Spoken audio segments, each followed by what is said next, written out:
realistic and that it is actually being put into proper use that will assist this country of ours. Because, Honorable Speaker, as it has been said, this is one of those things that you call a perpetual policy document that we do have. A document that ensures that we, as a country, we are outliving the things that we are doing currently to make sure that future generations are also benefiting from this. Therefore, Honorable Speaker, with those few remarks, I beg to support and I submit. I thank you. Very well. Honorable Elachi. Thank you, Madam Speaker. Madam Speaker, also rise to support and to say that, Madam Speaker, this is one policy that will help us, first of all, to shift from the challenges we've always faced, as my colleagues have said, of debt, but also now to go and look at a lead investment strategy that will help us to move. Madam Speaker, when you look at the priorities, I think one of the things we must appreciate is that this is one policy that will now protect Kenyans from their interests and be able, Kenyans will be able also to just follow through and to question. Because now we have priority investments. We have projects that you can look at. You can say we will have an airport. You can say, Madam Speaker, we shall have a port. We will have electricity. We'll have water. But more importantly, when you say that, you realize you are able to say where you are picking the resources, how you are going to use those resources. And Kenyans are able also to look at that. Madam Speaker, Kenyans therefore are able to pursue even investment that promotes employment, Madam Speaker, local manufacturing, technology, and many other things that the opportunities of SMEs, agriculture. And so, Madam Speaker, it also gives us a strength within Parliament to oversight, that you are able to oversight better when you have such a policy that opens up. The more important thing we must ask ourselves, Madam Speaker, even as we bring in the investment and what Kenyans will be asking us as Parliament is that as we look at doing all these big infrastructures, how are we then going to be able, Madam Speaker, to pay the debts that we've had before? Because I know this is now a new way of doing things, which also we should be asking counties on how they can tap on this, Madam Speaker. You realize some of the functions that we have, we need, again, also counties to come in. So that when you're talking of the infrastructure fund, the investments that you want to see, when you're talking about renewable energy, when you're talking about ICT, when we are talking about pharmaceuticals, then the most important thing is to ask yourself, in this, how are we carrying in the counties that have had also a lot of challenges, a lot of debt, and mostly internal debt or domestic debt, Madam Speaker? And so as we even clean up and ensure that we want to see ourselves moving forward, one of the things we should never forget, Madam Speaker, is the pending bills that we have carried also for many years since we started counties. We are talking of Katiba 16, Madam Speaker. One of the challenges, I can tell you, and you know, you were in the Senate, to date has been that we are carrying debt that is of Kenyans. Forget about even the external debts that we have. So how are we now restructuring ourselves as we go to deal with these big projects to ensure that even the debts we carry, we must ensure that these debts are paid as we move forward. So that is one thing this House has to look at, and so that we are not blamed that we are creating good things that are new, but then we have an older baggage that we are carrying for the country that is not doing well. So lastly, Madam Speaker, even as Kenyans question us, we have to also ask ourselves that as we move forward, the team that is going now to carry this, how will they ensure that these projects will never be elephant projects or will never be derailed, that when you start a project, you must finalize a project. With that, Madam Speaker, I beg to support. Before the next speaker, allow me to recognize in the public gallery Chairperson Tuyet Secondary School from Chepalungu constituency, Bomet County. We welcome you to observe the proceedings of the House. Marianne, what is out of order? Madam Speaker, I stand under Standing Order number 95 and ask the mover to reply because we have many statements. Today is closing day and many people have statements that they need to make before the close of the day. Thank you. Order, members. A member has risen in her place so that we propose that we call the mover to reply. I therefore put the question that the mover be called to reply. As many as are of that opinion say aye. Aye. As many as are of a contrary opinion say nay. The ayes have it. Mover. Honorable Speaker, I want to thank the members that have contributed to this particular motion. A session of paper, Honorable Speaker, but to guarantee the honorable members, including my good friend, the Honorable Speaker, there has been a concern that maybe the viability of this project, there are some areas that may not benefit from this particular project because they're not commercially viable. But the way we have drafted this investment policy, we have made sure that anywhere across the Republic of Kenya where infrastructure is needed, there is a way of guaranteeing that it's actually commercially viable, and we shall make sure there's going to be even distribution of those infrastructure projects across the country, Honorable Speaker. I want the great people of Molo, the way, for example, the people of Nyeri enjoy going home and taking 1 hour along that very big highway. That the people of Molo may also enjoy going home and just taking an hour and all the way to Kericho and all the way to Homa Bay, the other side, Honorable Speaker, and they don't have to sleep on the road, Honorable Speaker. What is going to make this possible is this investment policy, Honorable Speaker, because I think it was Honorable Ngoga who said when young people came to us in 2024, they said they do not want any increased in taxation, Honorable Speaker. The development we need as a country will not wait until we have enough resources to do this infrastructure. And that's why, just for example, through the partial privatization, the partial divestiture of Safaricom that they just did the other day, and Kenya Paper, Honorable Speaker, just from interest that is going to accrue from that particular investment, we are going to get around 400 billion shillings, Honorable Speaker.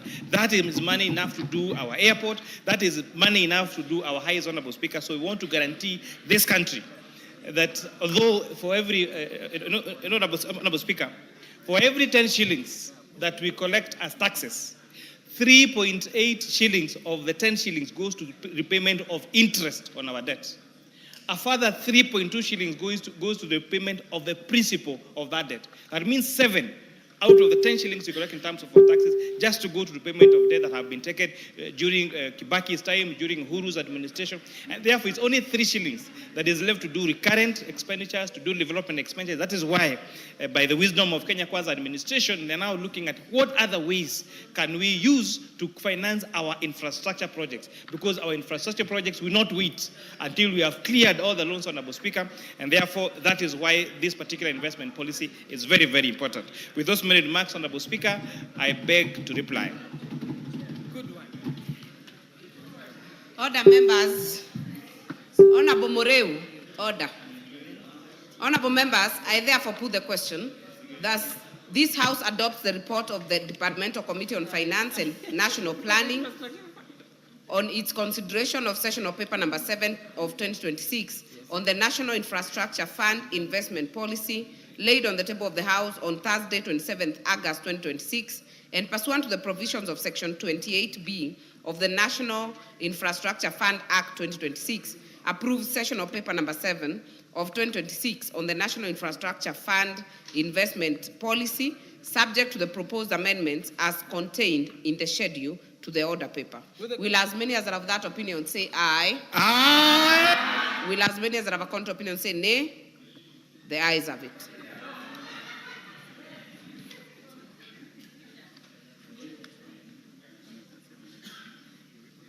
Next order. Order number 13, Committee of the Whole House.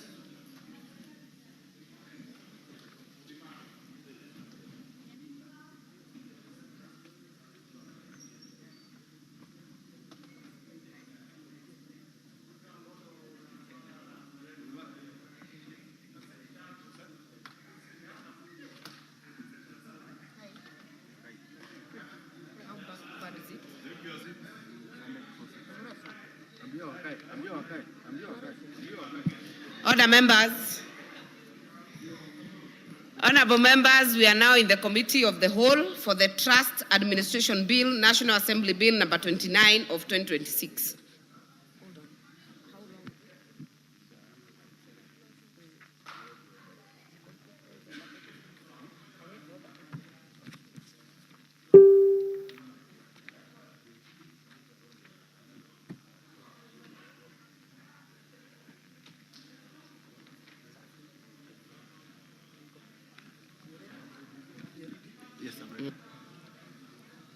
Clause 3.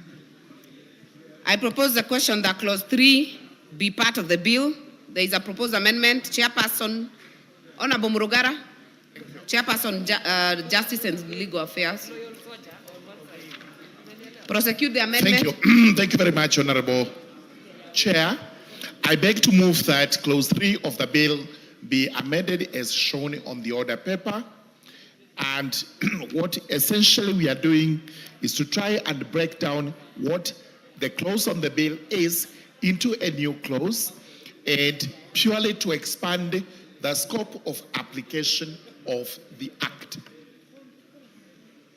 Very well. I therefore propose the question that Clause 3 be amended as proposed by the Chair. I now put the question that Clause 3 be amended as proposed by the Chair. Will as many as are of that opinion say aye? Will as many as are of a contrary opinion say nay? The ayes have it. I now put the question that Clause 3 is amended be part of the bill. Will as many as are of that opinion say aye? Will as many as are of a contrary opinion say nay? The ayes have it. Clause 4. I propose the question that Clause 4 be part of the bill. Mover. Thank you. Thank you, Honorable Chairperson. I beg to move that Clause 4 be amended as shown on the order paper. What we are doing again is to tidy it up so that we make a provision to clarify and avoid ambiguity regarding how a trust is to be created.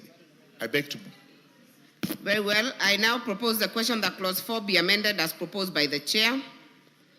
I now put the question that the Clause 4 be amended as proposed by the Chair. Will as many as are of that opinion say aye? Will as many as are of a contrary opinion say nay? The ayes have it. I now put the question that Clause 4 is amended be part of the bill. Will as many as are of that opinion say aye? Will as many as are of a contrary opinion say nay? The ayes have it. Clause 5. I propose the question that Clause 5 be part of the bill. Chairperson. Thank you very much, Honorable Chair. I beg to move that Clause 5 be amended as shown on the order paper. What we are doing is to distinguish between validity and registration and the enforceability of a trust. This is why we have divided the section into the various sub-clauses. Thank you. Very well. I propose the question that Clause 5 be amended as proposed by the Chair. I now put the question that Clause 5 be amended as proposed by the Chair. Will as many as are of that opinion say aye? Will as many as are of a contrary opinion say nay? The ayes have it. I now put the question that Clause 5 is amended be part of the bill. Will as many as are of that opinion say aye? Will as many as are of a contrary opinion say nay? The ayes have it. Clauses 6 and 7. I propose the question that Clauses 6 and 7 be part of the bill. I put the question that Clauses 6 and 7 be part of the bill. Will as many as are of that opinion say aye? Will as many as are of a contrary opinion say nay? The ayes have it. Clause 8. I propose the question that Clause 8 be part of the bill. Mover. Thank you very much, Honorable Chairperson. I beg to move that Clause 8 be amended as shown on the order paper, which is simply to delete subclause 3. And the rationale for doing this is that we have to enable charitable trusts to be self-reliant and generate income which is ordinarily applied exclusively towards the objects of the charitable trust. Thank you, Honorable Chair. Very well. I now propose the question that Clause 8 be amended as proposed by the Chair. I now put the question that Clause 8 be amended as proposed by the Chair. Will as many as are of that opinion say aye? Aye. Will as many as are of a contrary opinion say nay? The ayes have it. I now put the question that Clause 8 as amended be part of the bill. Will as many as are of that opinion say aye? Will as many as are of a contrary opinion say nay? The ayes have it. Clauses 9, 10, 11, and 12. I propose the question that Clauses 9, 10, 11, and 12 be part of the bill. I now put the question that Clauses 9, 10, 11, and 12 be part of the bill. Will as many as are of that opinion say aye? Will as many as have a contrary opinion say nay? The ayes have it. Clause 13. I propose the question that clause 13 be part of the bill. Mover. Thank you very much, Honorable Chair. I beg to move that clause 13 be amended as shown on the order paper. And what we are doing is to have a new subsection which is going to align with the other statutes containing provisions relating to trust administration. Thank you. Very well. I now propose the question that clause 13 be amended as proposed by the chair. I now put the question that clause 13 be amended as proposed by the chair. Will as many as are of that opinion say aye? Will as many as are of a contrary opinion say nay? The ayes have it. Clauses 14, 15, 16, 17, 18, 19, 20, and 21. I propose the question that clauses 14, 15, 16, 17, 18, 19, 20, and 21 be part of the bill. I now put the question that clauses 14, 15, 16, 17, 18, 19, 20, and 21 be part of the bill. Will as many as are of that opinion say aye? Will as many as are of a contrary opinion say nay? The ayes have it. Clause 22. I propose the question that clause 22 be part of the bill. Chairperson. Thank you very much, Honorable Chair. I beg to move that clause 22 be amended as shown on the order paper, which is by inserting the words, if any, as is shown, and the justification is to align with the discretionary power to appoint an enforcer. I propose the question that clause 22 be amended as proposed by the chair.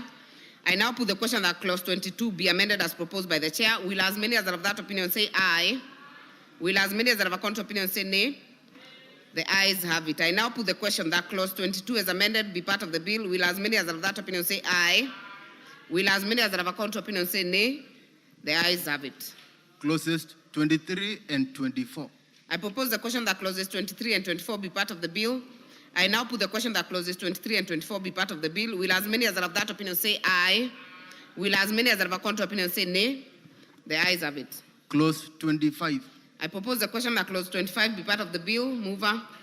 Thank you very much, Honorable Chair. I beg to move that clause 25 be amended as shown on the order paper. We are actually doing one formal thing, which is to include the words formed for an unlawful purpose to this section, and the justification is to, sorry, let me get this right. 25 is to include where a trust is formed for an unlawful purpose as a ground for refusal to register a trust. Then after that, we are going to delete subparagraphs B and D. For B, we are saying that paragraph is covered by A, which we have amended, and for D, we are saying to remove vetting as a prerequisite to registration and to replace the subjective assessment with an objective and verifiable criteria. That's what we are doing. I beg. Very well. I propose the question that clause 25 be amended as proposed by the chair. I put the question that clause 25 be amended as proposed by the chair. Will as many as of that opinion say aye? Will as many as are of a contrary opinion say nay? The ayes have it. I now put the question that clause 25 as amended be part of the bill. Will as many as are of that opinion say aye? Will as many as are of a contrary opinion say nay? The ayes have it. Clauses 26, 27, 28, 29, and 30. I propose the question that clauses 26, 27, 28, 29, and 30 be part of the bill. I now put the question that clauses 26, 27, 28, 29, and 30 be part of the bill. Will as many as are of that opinion say aye? Will as many as are of a contrary opinion say nay? The ayes have it. Clause 31. I propose the question that clause 31 be part of the bill. Mover. Thank you very much, Honorable Chair. I beg to move that clause 31 be amended as shown on the order paper. This is the clause on incorporation of trusts.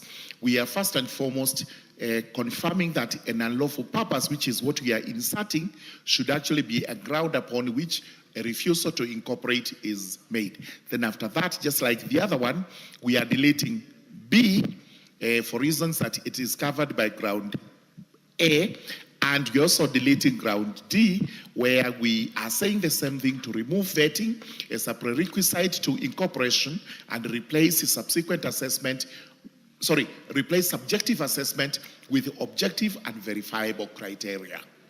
I propose the question that clause 31 be amended as proposed by the chair.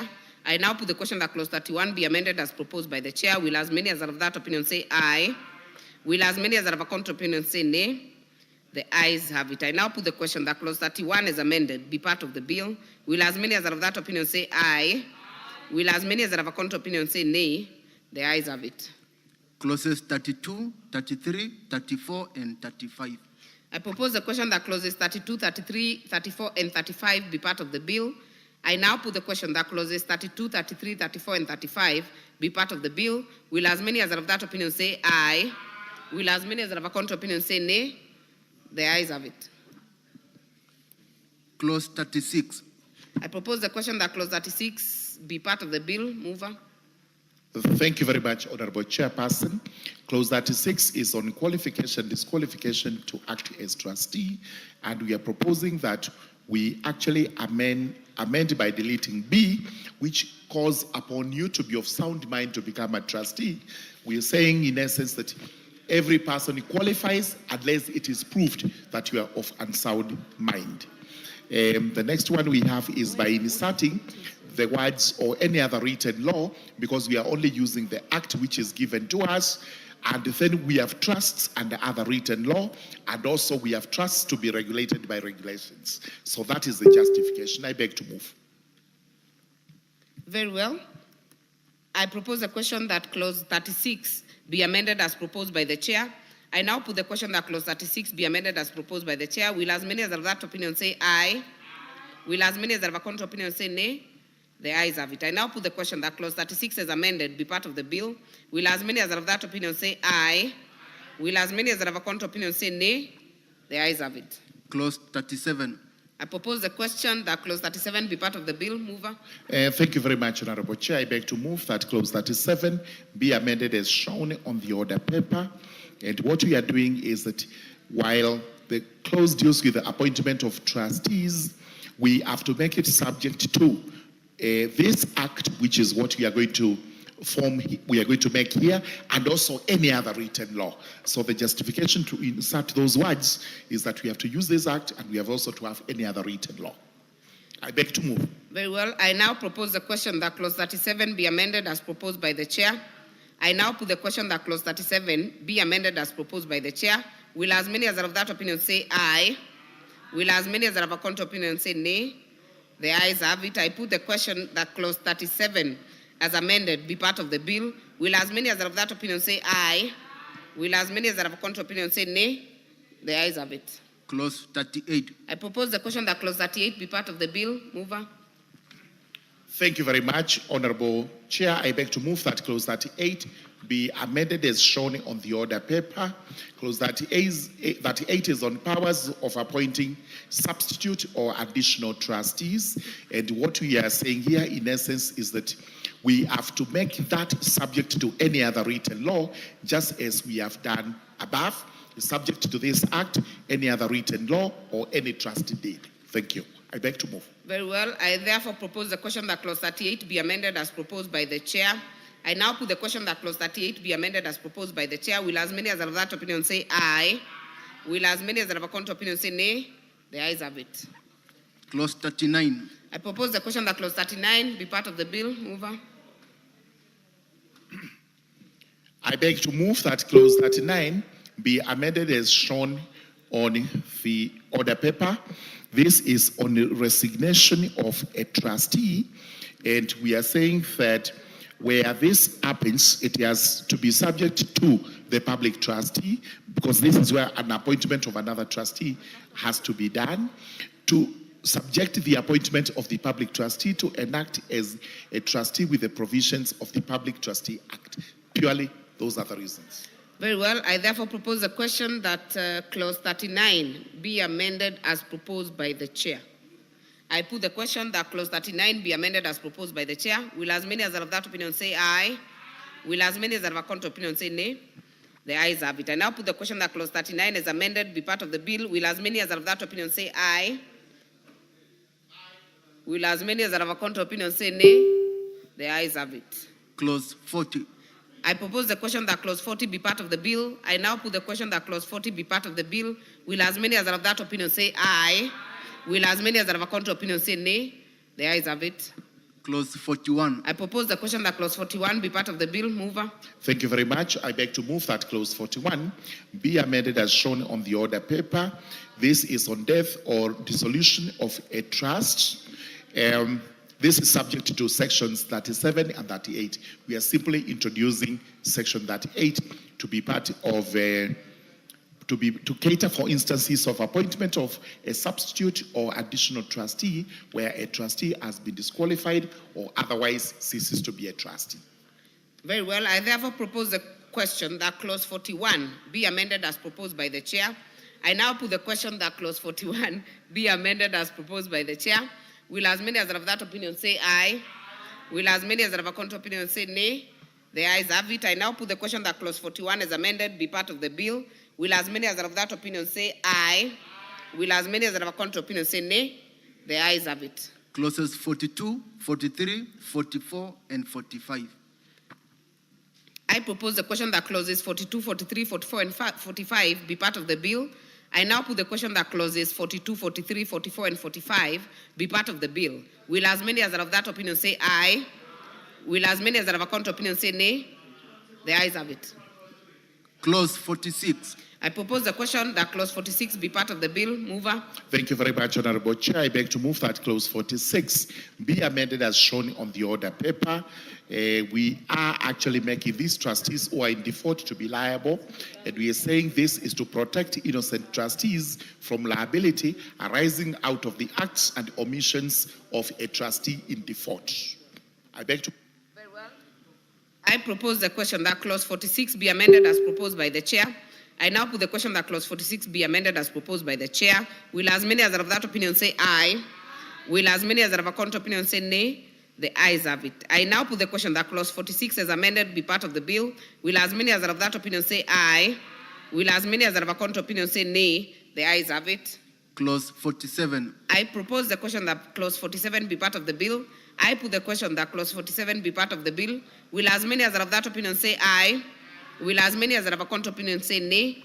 The ayes have it. Clause 48. I propose the question that clause 48 be part of the bill. Mover.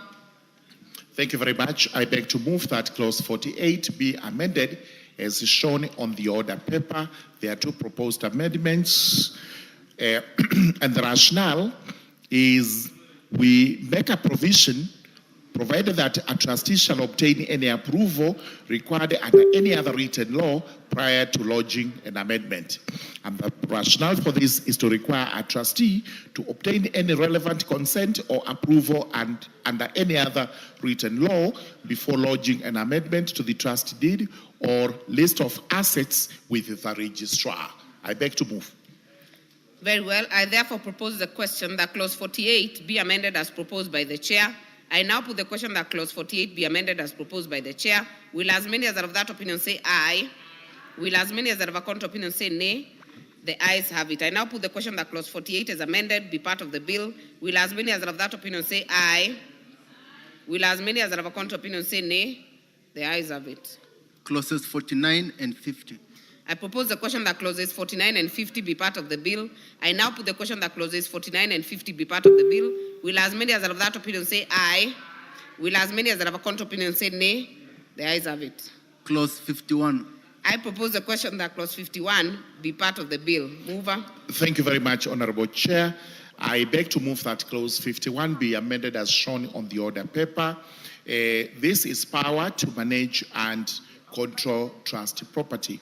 It's a brief section, the way it is, a brief clause, but we've broken it down into various sub-provisions so as to allow a trustee to act in the best interest of the beneficiary and allowing them to power to invest, which is a practical extension of the trustee's overarching duty of care. The duty of care bestowed upon them. We have put all this in that long proposed amendment. Thank you. I beg to move. Very well. I propose the question that clause 51 be amended as proposed by the chair. I now put the question that clause 51 be amended as proposed by the chair. Will as many as are of that opinion say aye? Will as many as are of a contrary opinion say nay? The ayes have it. I now put the question that clause 51 as amended be part of the bill. Will as many as are of that opinion say aye? Will as many as are of contrary opinion say nay? The ayes have it. Clauses 52 and 53. I propose the question that clauses 52 and 53 be part of the bill. I now put the question that clauses 52 and 53 be part of the bill. Will as many as are of that opinion say aye? Will as many as are of a contrary opinion say nay? The ayes have it. Clause 54. I propose the question that clause 54 be part of the bill. Mover. Thank you very much, Honorable Chair. I beg to move that clause 54 be amended as shown on the order paper. Clause 54 deals with the power of sale and release of property. And what we have done is, instead of giving the trustees a blanket power, we have subjected it to this act and any other written law. So the opening words will be subject to this act or any other written law, then where a trustee is authorized. I beg to move. Very well. I therefore propose the question that clause 54 be amended as proposed by the chair. I now put the question that clause 54 be amended as proposed by the chair. Will as many as are of that opinion say aye? Will as many as are of a contrary opinion say nay? The ayes have it. I now put the question that clause 54 is amended be part of the bill. Will as many as are of that opinion say aye? Will as many as are of a contrary opinion say nay? The ayes have it. Clauses 55, 56, and 57. I propose the question that clauses 55, 56, and 57 be part of the bill. I now put the question that clauses 55, 56, and 57 be part of the bill. Will as many as are of that opinion say aye? Will as many as are of a contrary opinion say nay? The ayes have it. Clause 58. I propose the question that clause 58 be part of the bill. Thank you very much. Yeah, thank you very much, Honorable Chair. I beg to move that clause 58 be amended as shown on the order paper, and the rationale is to align how to exercise the power of attorney once it is given in a trust. I beg to move. Very well. I propose the question that clause 58 be amended as proposed by the chair. I now put the question that clause 58 be amended as proposed by the chair. Will as many as are of that opinion say aye? Will as many as are of a contrary opinion say nay? The ayes have it. I now put the question that clause 58 is amended be part of the bill. Will as many as are of that opinion say aye? Will as many as are of a contrary opinion say nay? The ayes have it. Clause 59. I propose the question that clause 59 be part of the bill. I now put the question that clause 59 be part of the bill. Will as many as are of that opinion say aye? Will as many as are of a contrary opinion say nay? The ayes have it. Clause 60. I propose the question that clause 60 be part of the bill. Mover. Thank you very much, Honorable Chair. I beg to move that clause 60 be amended as shown on the order paper, and this is by way of introducing an enforcer to be part of the persons to whom remuneration and expenses would be obtained. Thank you very much. Very well. I therefore propose the question that clause 60 be amended as proposed by the chair. I now put the question that clause 60 be amended as proposed by the chair. Will as many as are of that opinion say aye? Will as many as are of a contrary opinion say nay? The ayes have it. I now put the question that clause 60 is amended be part of the bill. Will as many as are of that opinion say aye? Will as many as are of a contrary opinion say nay? The ayes have it. Clause 61. I propose the question that clause 61 be part of the bill. Mover. Thank you very much, Honorable Chair. I beg to move that clause 61 be amended as shown on the order paper entirely, and this is to introduce some payments to provide for an efficient deterrent mechanism against breach of trust. That's why the fines have gone up slightly more. I beg to move. I propose the question that clause 61 be amended as proposed by the chair. I now put the question that clause 61 be amended as proposed by the chair. Will as many as are of that opinion say aye? Will as many as are of a contrary opinion say nay? The ayes have it. I now put the question that clause 61 is amended be part of the bill. Will as many as are of that opinion say aye? Will as many as are of a contrary opinion say nay? The ayes have it. Clause 62. I propose the question that clause 62 be part of the bill. I now put the question that clause 62 be part of the bill. Will as many as are of that opinion say aye? Will as many as are of a contrary opinion say nay? The ayes have it. Clause 63. I propose the question that clause 63 be amended. I propose the question that clause 63 be part of the bill. Mover. Thank you very much, Honorable Chair. I beg to move that clause 63 be amended as shown on the order paper, purely to introduce the certificate of registration and incorporation. so that these are the documents to be kept in the register of the trust. Thank you very much. Very well. I therefore propose the question that clause 63 be amended as proposed by the chair. I now put the question that clause 63 be amended as proposed by the chair. Will as many as are of that opinion say aye? Aye. Will as many as are of a contrary opinion say nay? The ayes have it. I now put the question that clause 63 as amended be part of the bill. Will as many as are of that opinion say aye? Aye. Will as many as are of a contrary opinion say nay? The ayes have it.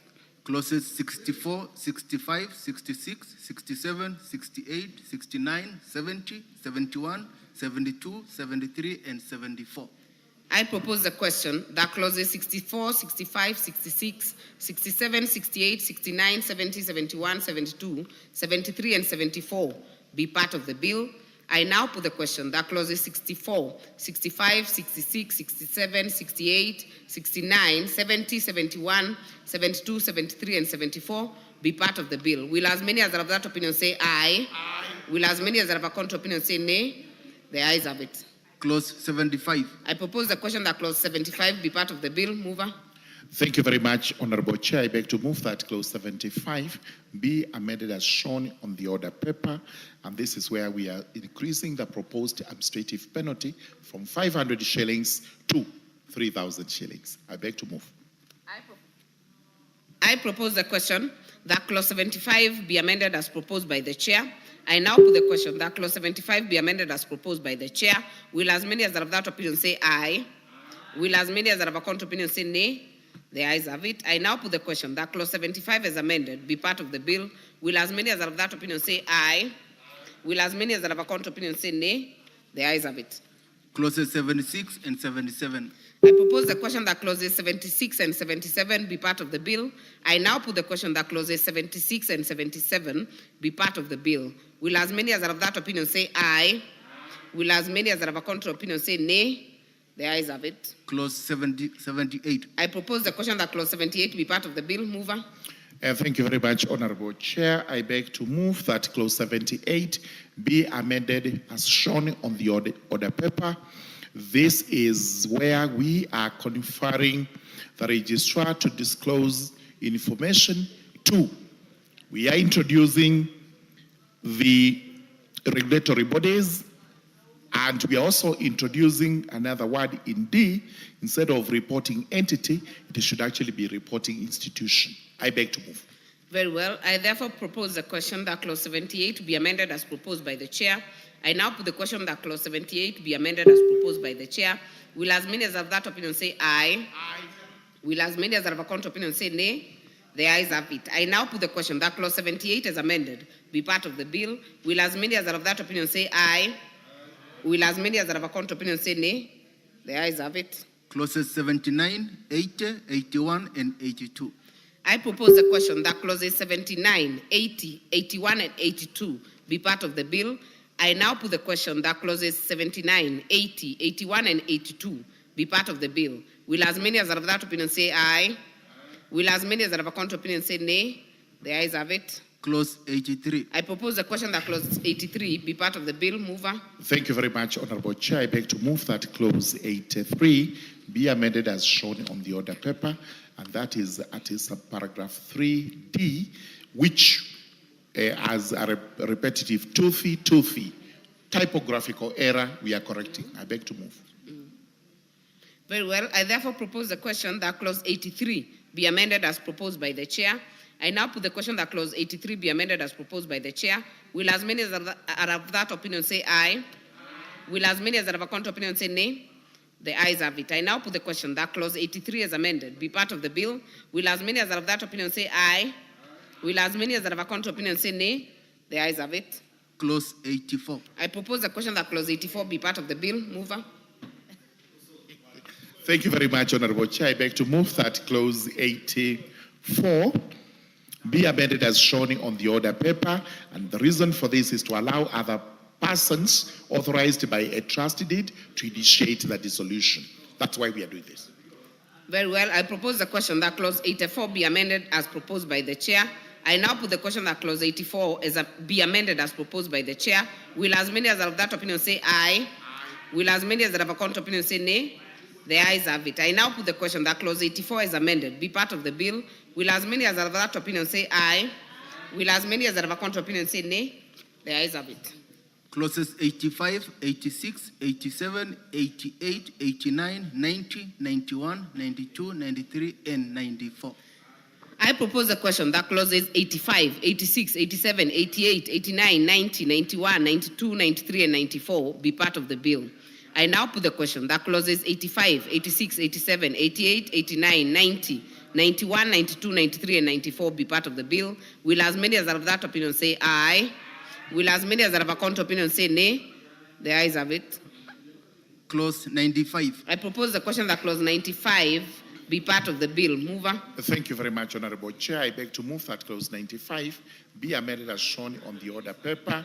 And this is where we are making it a provision to include the processes and procedures of applying for exemption in regulations which are to be made by the Honorable Attorney General. I beg to move. Very well. I therefore propose the question that clause 95 be amended as proposed by the chair. I put the question that clause 95 be amended as proposed by the chair. Will as many as are of that opinion say aye? Will as many as are of a contrary opinion say nay? The ayes have it. Clauses 96. Hold on. I now put the question that clause 95 is amended be part of the bill. Will as many as are of that opinion say aye? Will as many as are of a contrary opinion say nay? The ayes have it. Clauses 96 and 97. I propose the question that clauses 96 and 97 be part of the bill. I put the question that clauses 96 and 97 be part of the bill. Will as many as are of that opinion say aye? Will as many as are of a contrary opinion say nay? The ayes have it. New clause 94A. Mover to move second reading. Thank you very much. I beg to move that the new clause 94A be now read a second time. And this is where we are proposing that a charitable trust registered or incorporated under this act may apply to the Attorney General for exemption from any of the provisions of this particular act.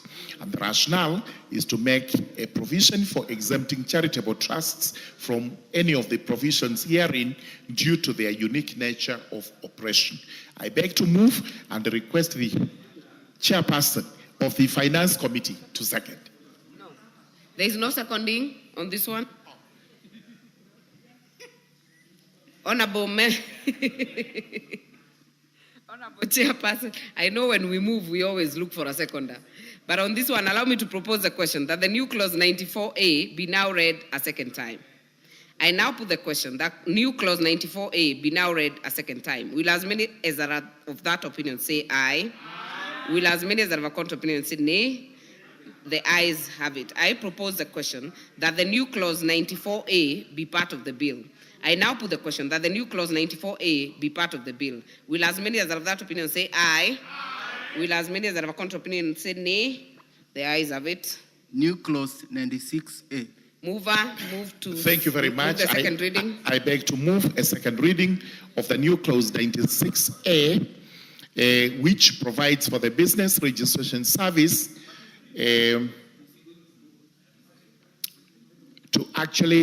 to expand the functions of the business registration service to include trusts. We have had companies, we have had partnerships and firms. Now we want trusts also to come under the business registration service. I beg to move. Very well. I propose the question that the new clause 96A be now read a second time. I put the question that the new clause 96A be now read a second time. Will as many as have that opinion say aye? Will as many as have a contrary opinion say nay?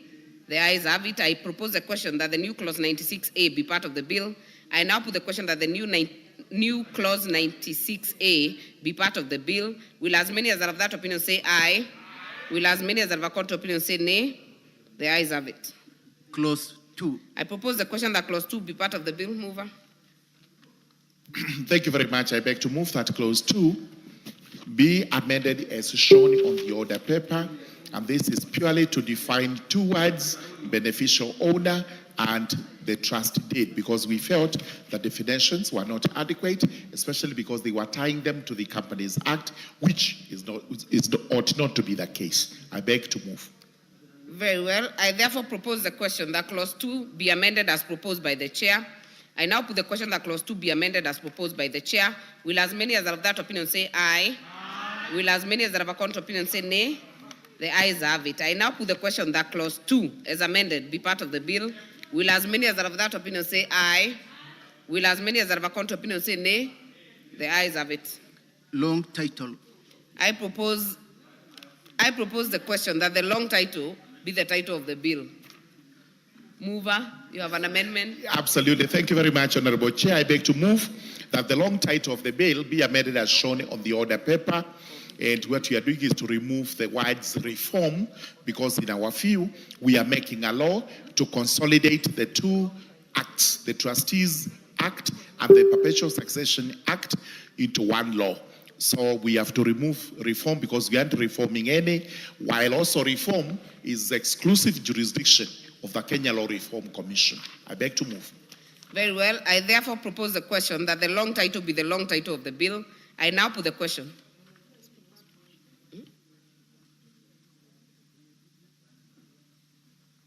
I propose, allow me to take that again. I propose the question that the long title be amended as proposed by the chair. I now put the question that the long title be amended as proposed by the chair. Will as many as are of that opinion say aye? Aye. Will as many as are of a contrary opinion say nay? The ayes have it. I now put the question that the long title as amended be part of the bill. Will as many as are of that opinion say aye? Aye. Will as many as are of a contrary opinion say nay? The ayes have it. Title. I propose the question that the title be the title of the bill. I now put the question that the title be the title of the bill. Will as many as are of that opinion say aye? Aye. Will as many as are of a contrary opinion say nay? The ayes have it. Clause 1.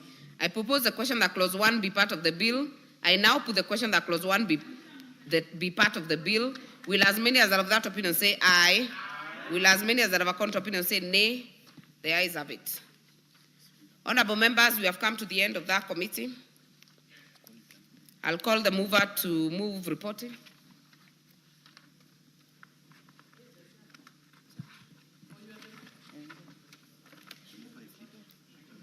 The mover is the majority leader.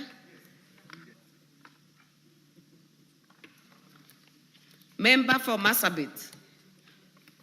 Honorable Chairperson, I beg to move that the committee do report to the House its consideration of the Trust Administration Bill, National Assembly Bill number 29 of 2026 and its approval, therefore with amendments.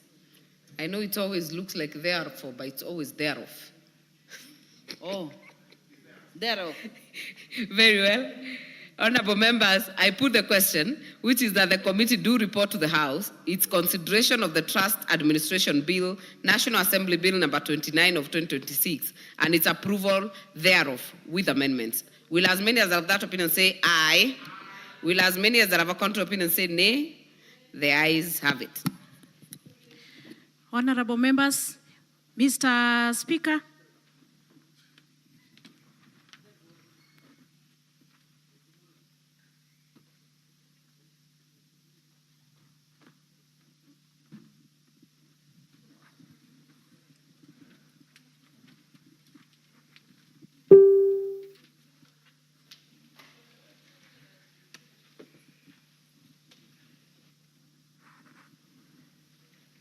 Chairperson to report. Honorable Speaker, I beg to report that the Committee of the Whole House has considered the Trust Administration Bill, National Assembly Bill number 29 of 2026, and approved the same with amendments. Well done. Move of the bill.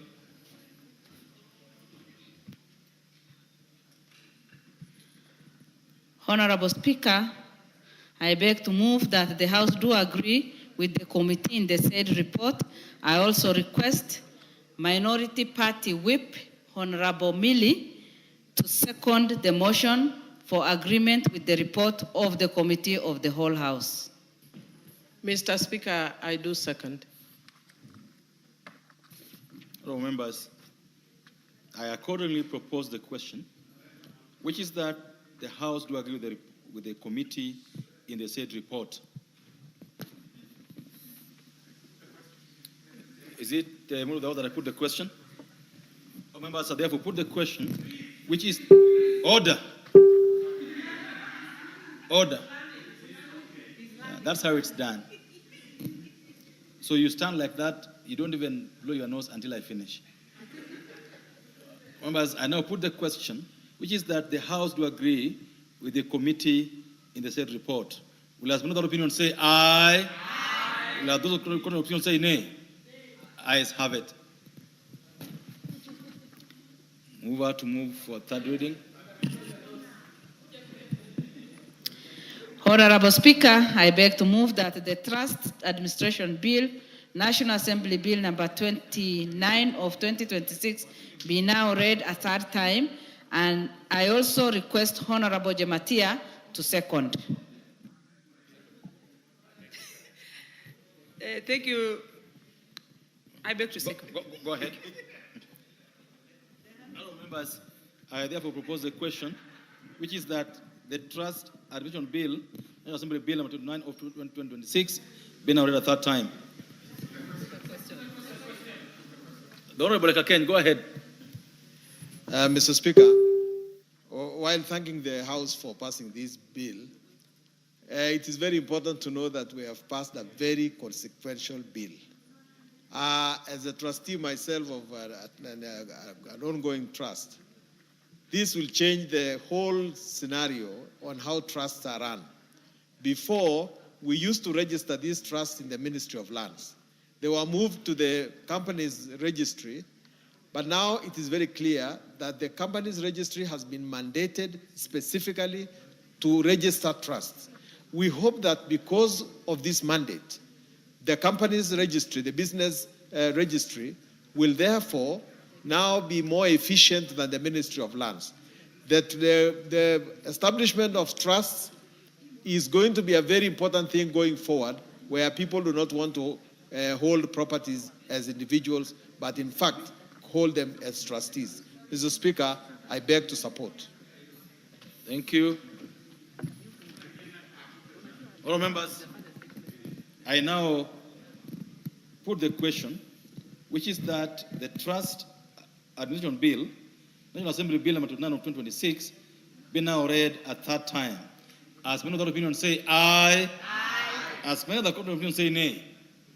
The ayes have it. A bill for an act of parliament to consolidate laws relating to the registration, incorporation, management, and regulation of trusts and trustees and for connected purposes.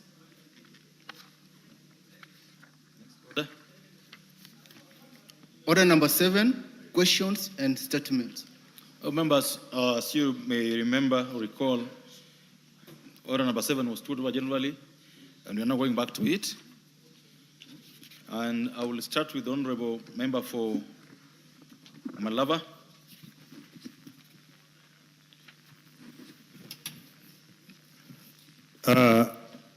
Honorable Speaker, pursuant to the provision of Standing Order 44.2c, I wish to request for a statement from the Chairperson of the Departmental Committee on Transport and Infrastructure regarding the delayed completion of the Kakamega-Webuye A1 road. Honorable Speaker, the construction of Kakamega-Webuye A1 road commenced in 2016 under the Kenya National Highway Authority, KENHA, to serve as a key transport corridor in Western Kenya region, serving among other constituencies, Malava, Shinyalu, Lurambi, and Lugari.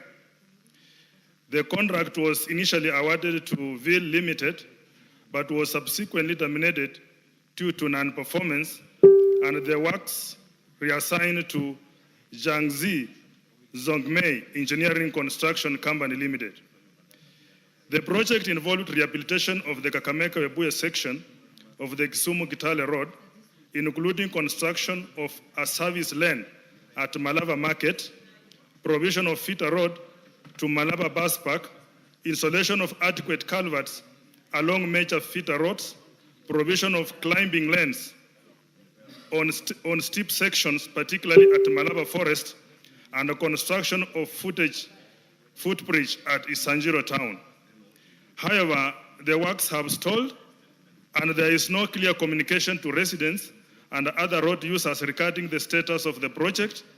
the reason for the prolonged delay, or the expected timelines for completion of the construction works. Honorable Speaker, it is against the background that I request for a statement from the chairperson of Departmental Committee on Transport and Infrastructure on the following. First, Mr. Speaker, the details of the contracts awarded for the project, including the respective dates of award, contract sums and terms under which the works were subsequently reassigned. Second, Mr. Speaker, the status of construction of the Kakamega-Webuye Road, A1, including the percentage of the works completed, outstanding works, and expected timelines for completion. Third, Mr. Speaker, the total funds allocated, dispersed, and utilized for the project to date, including any external financing provided. And lastly, Mr. Speaker, the measures being undertaken by the Minister of Roads and Transport and KENHA to ensure expeditious completion of road construction projects within specified timelines. I thank you, Honorable Speaker. Chairperson, Transport and Infrastructure Committee. The Honorable Kumingoi, you heard the question. Yes, Honorable Speaker. So we undertake probably to respond the first week after recess. First week after recess? The Honorable Ndakwa, the gentleman seated behind you, has undertaken. Do you know him? On behalf of the chair. Do you know him? He's called the Honorable Komingoi. He's of Buret. He's in that committee. So follow up with him to ensure that this question is placed before their committee, and we go there and ensure that it's responded to before they bring it back to the House. He has said they'll do so the week we return after recess. All members, for the convenience of the House, as you would be aware that normally we have the majority leader giving a statement on Thursdays of every week. So I will pen the statements for a while and allow the majority leader to go ahead with this usual statement. Thank you, Honorable Speaker. Honorable Speaker, pursuant to the provision of Standing Order 44.2a, I rise to present the following statement on behalf of the House Business Committee, which met on Tuesday, 25th August 2026, to prioritize business for consideration during the week. Honorable Speaker, the House is set to proceed on its long recess from tomorrow, Friday, 29th August, and resume our regular sittings for the third part of the fifth session on Tuesday, 29th September 2026 at 2:30 p.m. Honorable Speaker, when the House resumes, it is expected to consider the following business, some of which is listed in today's order paper, should it not be concluded today. One is a second reading of the Public Service Superannuation Scheme Amendment Bill of 2025. Two, Committee of the Whole House on the Kenya Revenue Amendment Bill of 2026 and the Power of Mercy Bill of 2025. Additionally, Honorable Speaker, the House will debate the following motions, should they not be concluded in the course of business today. Inspection visit to the Kenyan Embassy in Rabat, Morocco. Inspection visit to the Kenyan Embassy in Cairo, Egypt. Report on examination of the audited financial statements of various state corporations in the Rift Valley region. 4, the 10th report on examination of the audited financial statements of Egerton University. 5, the 11th report on examination of audited financial statements for various universities. In conclusion, Honorable Speaker, I wish to thank all honorable members, committees of this House for the collective industry that enabled us to transact the business that was brought before the House during the sitting period ending today evening. As we take a break later today, I wish members a wonderful recess period as they spend time with their families, rejuvenate and discharge their parliamentary and constituency or county obligations with the people that have sent you to represent them in the August House. The House Business Committee shall reconvene again on Tuesday, 29th September 2026 to schedule business for the rest of that week when that session begins. I now wish to lay this statement on the table of the House, and thank you, Honorable Speaker. And may I wish all our members a restful recess period. As I had said earlier, Honorable Speaker, today is closing day, as the case was be, and I was telling the member for Mavoko, I'm not going to close with him. As we used to do back in those days when we were in school. And my 6-year-old daughter, today, I passed by the house to dress up because I'd come from another public engagement and I was dressed casually. So when I went home to take a shower and change, and I dressed up in a suit, she asked me, Daddy, where are you going? I told her I'm going to Parliament and today is closing day. Then she asked me, have you packed snacks? Because she's used to carrying snacks on their closing day. I told her we don't have a party day, as we usually do. But she gave me a small flower, which I promised her I would don on my blazer for closing day as snacks for my colleagues to see. Therefore, you can enjoy the flower since I did not carry snacks for you. Thank you, Honorable Speaker. Thank you. I also wish you a restful, recess, like you wished all of us. So we go back to order number 7, and the Honorable Member for Mavoko, the Honorable Kingola. Thank you, Mr. Speaker. I also wish the Leader of Majority a happy holiday and tell him he's lucky that he has young children to give him flowers. We only have grandchildren. Now, Honorable Speaker, I stand for request for statement regarding the disappearance of Mr. Jimmy Mutava Mwanzia. Honorable Speaker, pursuant to standing order, to the provision of Standing Order 44-2C, I rise to request for a statement from the chairperson of the Departmental Committee on Administration and Internal Security regarding the disappearance of Mr. Jimmy Mutava Mwanzia. Honorable Speaker, according to information provided, Mr. Jimmy Mutava Mwanzia, holder of ID that, which I cannot disclose here, a resident of Phase 3 in Morolongo, Machakos County, was last seen on the 27th July 2026 at Binjo Hotel. That is in Morolongo. It is alleged that at the time he was the company of the Officer Commanding Station, the OCS, Morolongo Police Station. It is further alleged that Mr. Mwanzia was subsequently apprehended by police officers who were under the command of the aforementioned OCS. Since that date, the family and relatives have neither heard from him nor established contact with him, and his whereabouts remain unknown. The circumstances surrounding his abduction has also raised serious concerns regarding his safety and welfare. Further, this situation has also subjected his family to immense anxiety, distress, and uncertainty. Honorable Speaker, it is against this background that I request for a statement from the chairperson of the Departmental Committee on Administration and Internal Security on the following. Number 1, a report on the whereabouts of Mr. Jimmy Mutava Mwanzia of ID number that, including the circumstances surrounding his abduction and the status of investigations into the alleged abductions.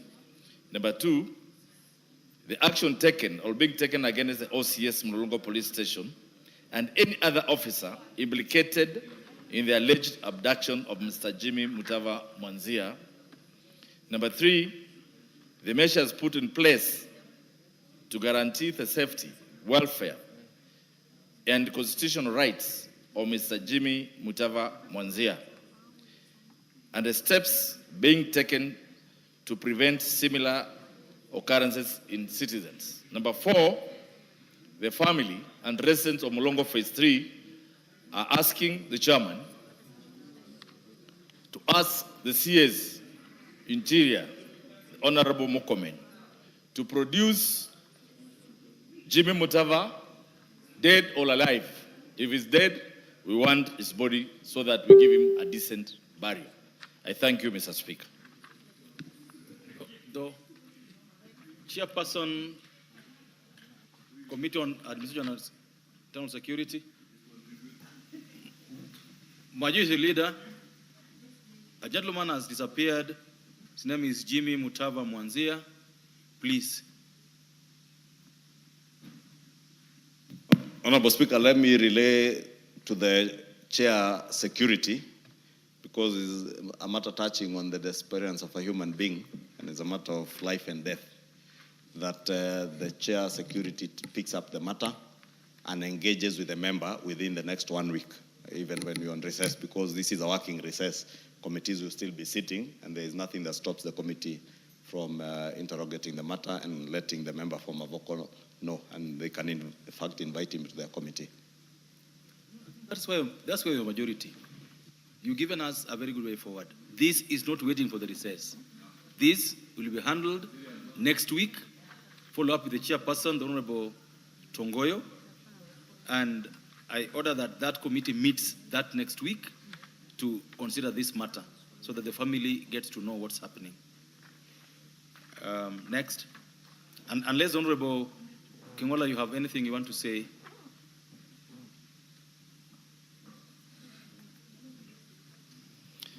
Honorable Speaker, I've had the leader majority, but as I said, disappearance of a person who is well known, a business person in Mulongo, and known who he lastly was with, and the policeman who abducted him.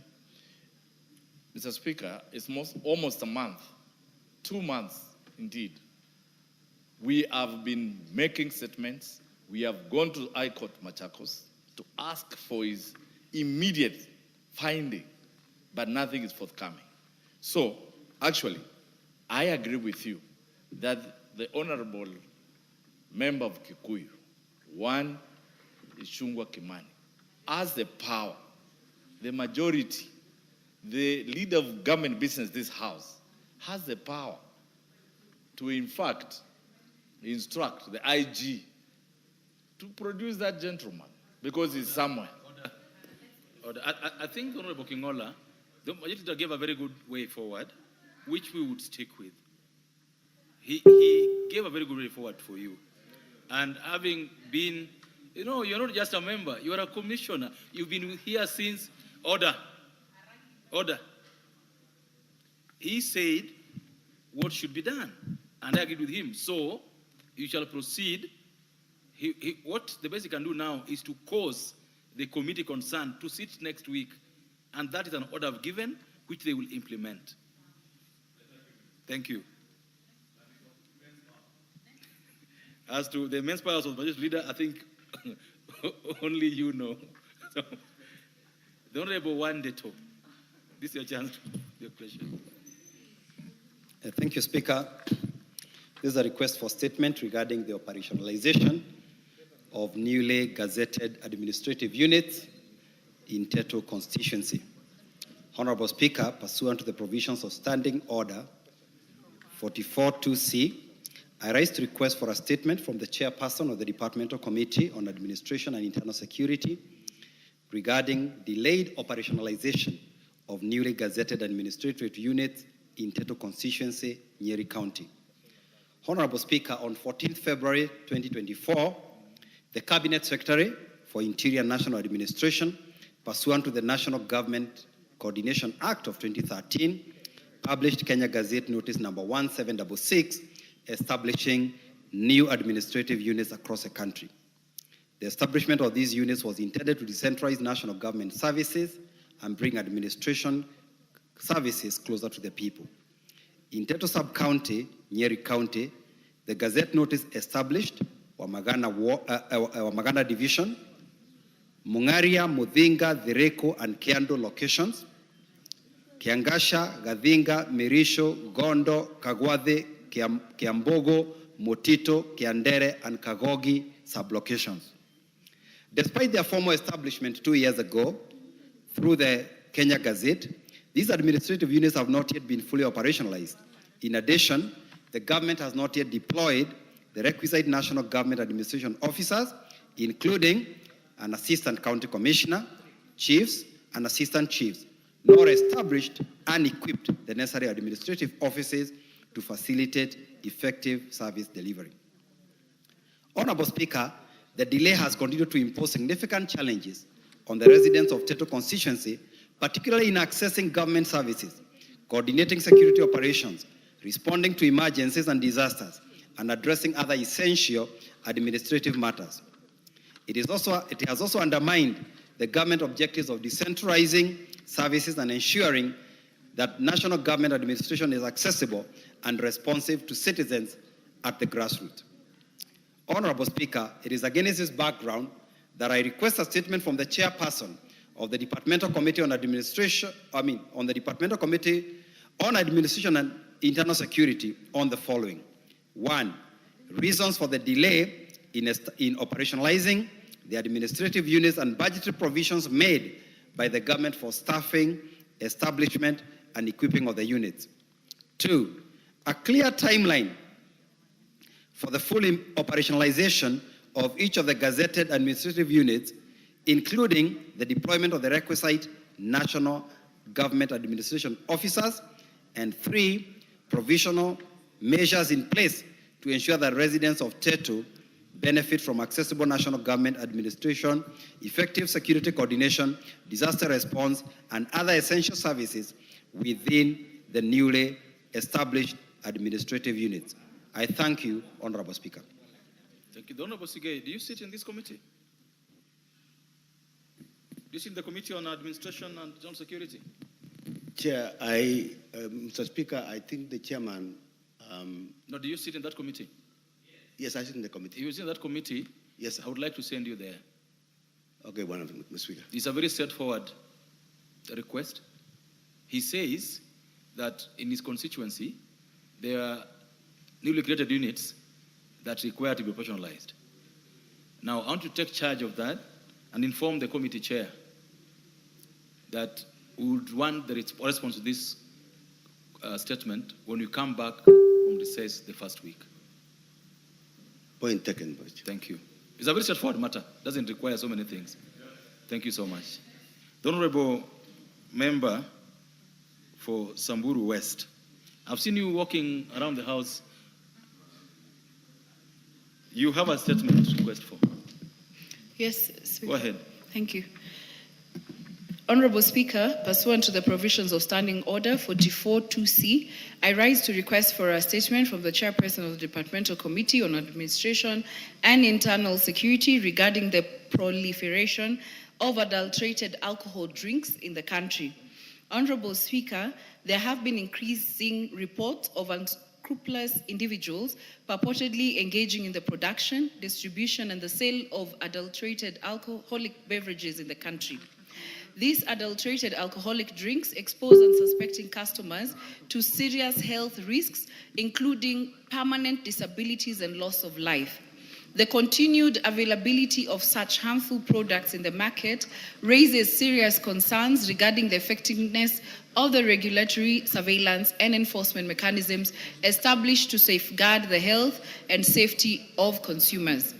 Honorable Speaker, it is against this background that I seek a statement from the Chairperson of the Departmental Committee on Administration and Internal Security on the following.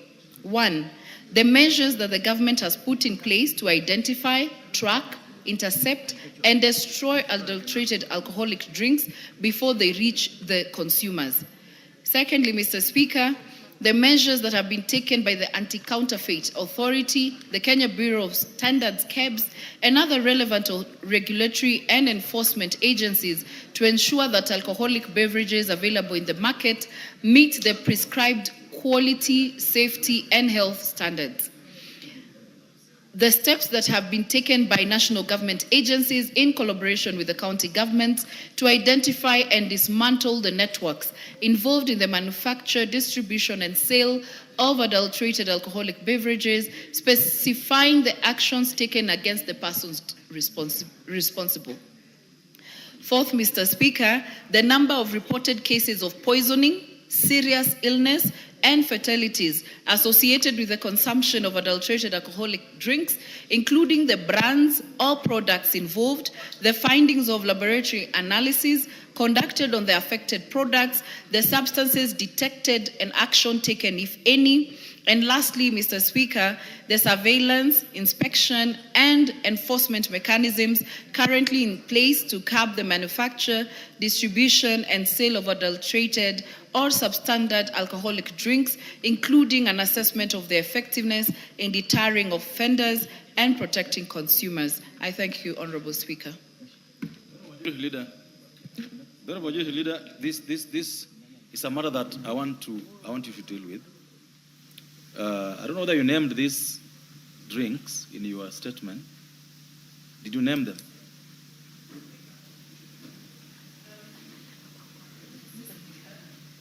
Name them because they are bodies, and that is why in one of the questions I have asked that we be told the names of these drinks. And Mr. Speaker, this is not just the ones we think are sold at the, I don't know how to call them, the liquor stores, the cheaper ones, but we need even the ones sold at high end or the middle, I don't want to name brands right now because, yeah. I'm asking this because how do they know? How do they know these brands are adulterated if we don't have a list of them? That is why I asked that question. But with that as it may, I understand you, the Honorable Majority Leader. This has been with us for a long time, and that's why I'm putting it to your desk. Honorable Speaker, I want to agree with the Honorable Lesuda that we have a big problem with alcohol and illicit alcohol. Honorable Speaker, back in 2015, I proposed a bill, which is now an act of parliament, that was called the Alcoholic Drinks Amendment Bill of 2015, that first recognized alcoholism as a disease, because alcoholism is a disease. The people we see consuming these illicit brews, many of them are sick. But I think the challenge has been what the Ministry of Health ought to be doing, and this, we must deal with this matter holistically, from a health perspective and also from an administrative and security perspective. Administrative, because, Honorable Speaker, the question you're asking is paramount. Which are these illicit brews? Honorable Lesuda is also telling us it's not just illicit brews. Many people are consuming non-legal brands, good brands of spirits that are known, I don't want to name names, but brands that are fake. And they're using branded brands and their bottlers to rebottle what are things that are being done in people's backyards. 2 weeks ago, Honorable Speaker, in my own constituency in Kikuyu, actually in my village in Kikambura, at Musasagitao stage, it took members of the public to demolish 2 small bars after a young man was stabbed by another when they were fighting in that small bar. But the horrific stories I heard from young people there who are telling me, Mheshimiwa, now at least I can keep 100 shillings in my pocket, but before when these bars were there, I could not. I'm saying this, Honorable Speaker, because the Ministry of Health must come up to help in the treatment of people who are suffering from alcoholism. And that young man who was telling me now I can keep 100 shillings, asking, so what was driving you to the bar? Why were you going there? And he tells me, if it is here and I have money, I just find myself walking there because he's sick and he doesn't know. Rehabilitation of people who are suffering from alcoholism is a matter that we need to look at from a health perspective. Enforcement of existing laws. The Kenya Bureau of Standards, what they are doing. The fake stamps, revenue stamps, KRA stamps, that are being sold by people who seemingly are doing very well along Kiambu Road. And they are known, Honorable Speaker, not that they are not known. KEBS has been dealing with the issue of revenue stamps, I think now for the last 4 years. That matter is never resolved. People are still printing revenue stamps, affixing them on fake alcohol and selling to people, believing that these revenue stamps and KEB stamps are genuine. But there are things that are being printed in China, Honorable Speaker. Where is KRA in that matter? Because we must deal with it, Honorable Speaker. When it comes to licensing of the bars, Honorable Speaker, is a matter that county governments can never run away from. Because they have used the licensing of bars as a revenue stream. That bar that was demolished in my village in Ikambura is less than 300 meters from 2 private primary schools. The law is quite clear that you cannot license a bar within a distance of, I think, 300 meters from a public educational institution. Therefore, Honorable Speaker, I want to say this statement by Honorable Lesuda is not something that we should just brush off. I will be asking the chair of the security committee, because NACADA and the other enforcement agencies follow under that State Department, to cause them to speak to this matter and answer Honorable Lesuda when we come back. But also request the chair of the health committee to pick up the matter of alcoholism, treatment and rehabilitation of people who are suffering from alcoholism from the Ministry of Health, because we enacted a law here that said that alcoholism must be recognized as a disease and we must devote resources to treatment and rehabilitation of alcoholics in our country, Honorable Speaker. Otherwise, let us desist from what I have seen from some idle politicians, from just speaking about alcoholism. For instance, Samburu is not in Mount Kenya region. Marsabit, where my good sister Naomi here comes from, is not in Mount Kenya region. The issue of drugs in Isiolo, Marsabit, is a big problem. I have not had a single idle politician from these regions saying it is the government that has brought drugs to our people to finish them.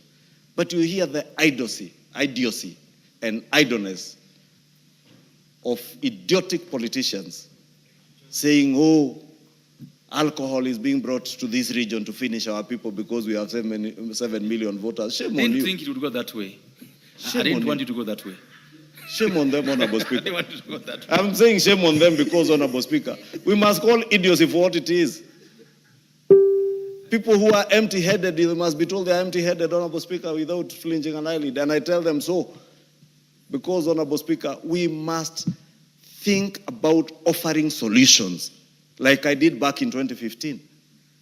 As a legislator, I would expect any legislator in this House, like what Honorable Lesuda has done, challenge those in positions of authority, whether it is KEBS, whether it is the Ministry of Health, to come up with measures that will help us to implement the laws that are there.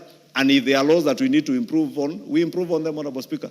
Therefore, Honorable Lesuda, rest assured, I'll pick up that matter with the 2 committees so that we have more of a multi-sectoral approach to this problem, because it is indeed a big problem, not just in Samburu County, but across the entire region. I hear the member for Baringo saying they have the same problem in Baringo and many other parts of this country. There is no place you'll go in this country, Honorable Speaker, and not find young men who are drunk during the day. This morning I was somewhere in Limuru and a young man approached me with a problem of a lung problem. And he told me, I will not lie to you, I've been a smoker, but I have stopped smoking. But one of my lungs has collapsed. All he wanted was 7,500 shillings to pay for his SHA to be able to get treatment, because he had been told SHA will pay for you, but he's not registered. And I offered to register him for SHA. But when he insisted, he wants the money, I told him, give me your mom's number, I will get your ID, I'll get your hospital documentation, I'll pay directly to SHA. The young man was smelling of alcohol. And we had a long engagement for over 20 minutes on how he needs also to stop drinking. This is what we must do as leaders. If you save one life, maybe that is what you are called as a leader to do. Thank you, Honorable Speaker. Thank you. The Honorable Mayaka. Thank you, Honorable Speaker. I just wanted to add my voice to this particular issue because, as it has been said, it's affecting a lot of counties. And Honorable Speaker, if you take a look at TikTok and some of the stories that are there about fake alcohol. Stories narrated by even doctors, how people die because of partaking fake alcohol. Honorable Speaker, there is this thing that is on the, in alcoholic drinks, something that you can scan, and I've heard this from my friends. But when you scan, it doesn't give you any information. And you have the choice to return the drink back to the person who is selling to you. But also, how many people are aware of this knowledge that you can actually scan to confirm whether or not a drink is fake or not?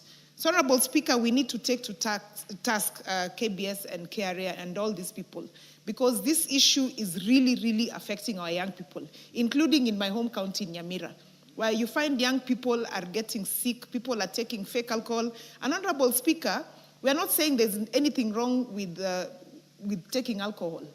I mean, Jesus turned water into wine. But also, as the majority leader has said, alcoholic is a problem. But it doesn't mean that people can have access to fake alcohol. So this is an issue that is of great concern, that it needs to be investigated so that we can have solutions. Thank you. You are certain that the wine that was turned was the real wine? It was real. It was not fake because people did not get sick. Thank you.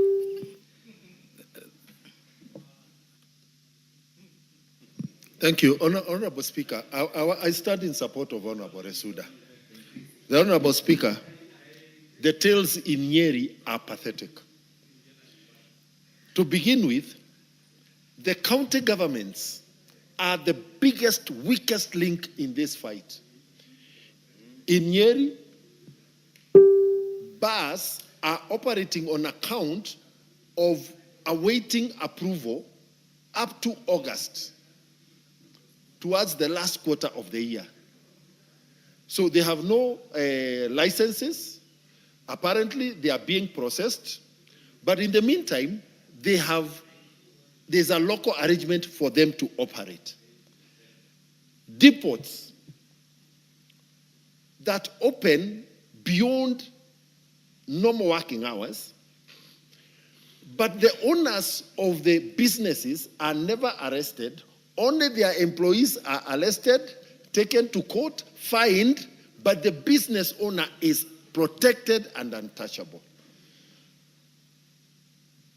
The issue of the fake stamps, and here, Honorable Speaker, Honorable Resuda and Majority Leader, KRA, they come and declare stamps on seized alcohol fake. But then they go and behind the scenes, and as long as the owner of the alcohol agrees to pay the lost revenue, apparently KRA has no complaint. So I agree that. And that's why I thought that the missing link is not KRA. It is a body called the Kenya Anti-Counterfeit Agency. You see, the multi-sectoral approach. How does KRA say on inspection, and I sat in one of the incidences, I sat with the KRA inspectors, a full pickup, and they scanned, and they said all these KRA stamps are fake. When the case was taken to court, KRA came before the judge and said they are no longer a party to the case because the vendor apparently agreed to pay taxes.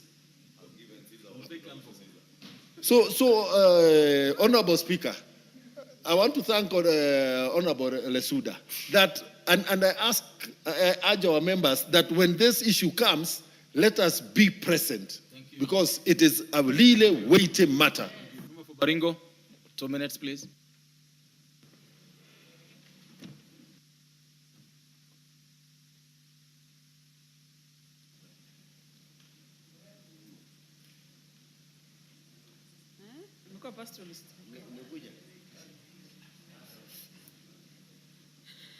Thank you so much, Mr. Speaker. As my members who have spoken before me, I also want to add my concerns on this matter. Mr. Speaker, alcohol, as much as we are members of parliament, we will do the laws that will have policies to stop probably the manufacturers or institutions that should curtail this problem. But Mr. Speaker, there is also the bigger part that we are not able to legislate morals, to legislate intentions. Because my worry today in the African setup is you walk into the nearest club is hand in hand with a construction of a church.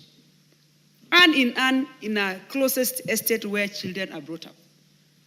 Where grown-ups wake up every day, there is a disco and club in the next door, and there is a church on the other door.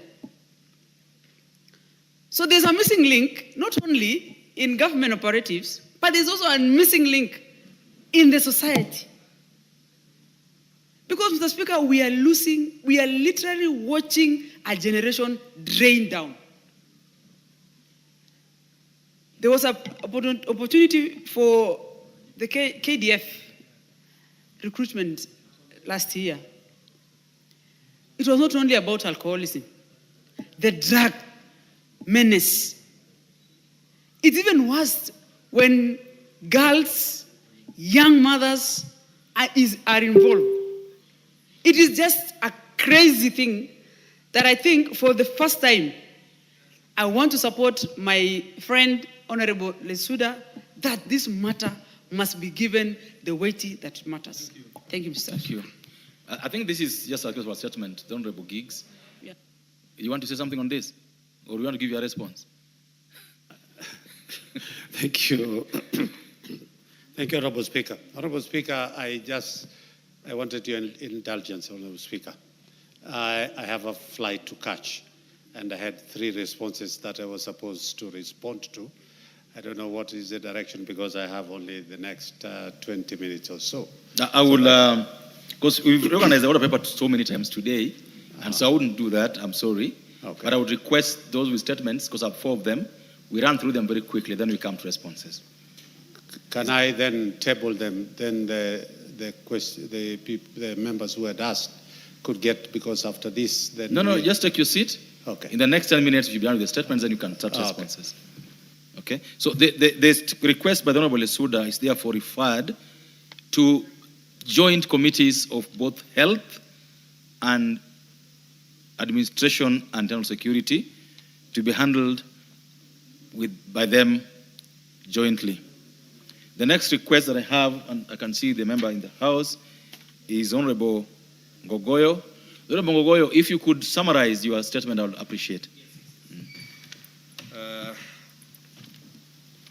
Thank you, Mr. Speaker. I will do as guided. Honorable Speaker, pursuant to the provision of Standing Order 44.2c, I wish to request for a statement from the Chairperson of the Departmental Committee on Energy, Forestry and Mining regarding the proposed mining of niobium and a rare earth mineral at Mrima Hill in Kwale County. Mrima Hill in Kwale County contains significant deposits of niobium, a rare earth element. In 2026, the government commenced the process of awarding mineral rights for development for these deposits. The proposed development has, however, raised concerns regarding the potential environmental and cultural impact, the involvement of local communities, and the safeguard being put in place before mining activities commence. Mrima Hill is a protected forest and an area of significant cultural and heritage importance to the local community. These concerns are particularly significant in the light of the 2017 decision of the Court of Appeal, which declared the previous mining license of Mrima Hill issued by the Kotek Mining Kenya null and void, having been issued without any requisite environmental, forestry and heritage approval. The court underscored the protection and the status of Mrima Hill and the necessary for obtaining the relevant statutory approval before mining that could lawfully be undertaken. Honorable Speaker, it is against this background that I request for a statement from the Chairperson of the Departmental Committee on Environment, Forestry and Mining on the following. 1, the status of the tender and the licensing process of the development of the niobium, the rare earth mineral element, and other mineral deposits in Mrima Hill. 2, measures that have been taken by the relevant ministries to ensure the compliance with all environmental, forestry, and cultural heritage requirements applicable to Mrima Hill, including the status of the requisite environmental impact assessment approvals and consents. 3, details of the public participation and consultations undertaken with the county government of Kwale, the Kaya elders, the Community Forest Association, and other affected local communities in relation to the proposed projects. And lastly, outline the benefit sharing and community development agreement proposed for the project, including measures to ensure that the county government of Kwale and the affected local communities receive lawful share of the benefits accruing from the exploitation of the mineral resource. Thank you, Mr. Speaker. Well said. The Minority Leader, Minority Whip, I hope you note this statement and place it before the relevant committee, the Committee on Environment, Forest and Mining, to be responded to the second week when you come back from the recess. Most obliged, Honorable Speaker, and will do so. Thank you. Is the Honorable Patma Masito in the House? The Honorable Gogoyo, you've had second week. Yeah, after recess. Patma Masito, the Honorable Akuja Protas, the Honorable Sigei. Go ahead.